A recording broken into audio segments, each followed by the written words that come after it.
Make sure the washer is off before cleaning the drain pump filter.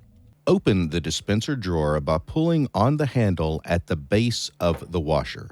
This will reveal the drain pump filter.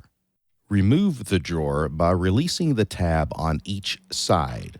With your finger, push down on the tab on the right side of the drawer and up on the tab on the left side of the drawer.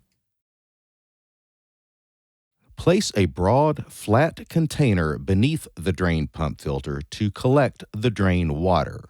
Release the black hose from the hose clip, remove the plug, and drain the hose into the container.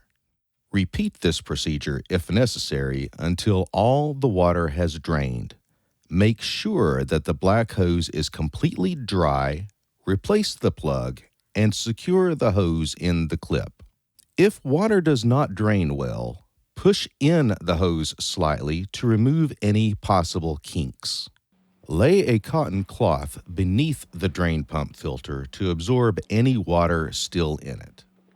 Then remove the drain pump filter by turning it counterclockwise. Remove large clumps of lint by hand from the filter.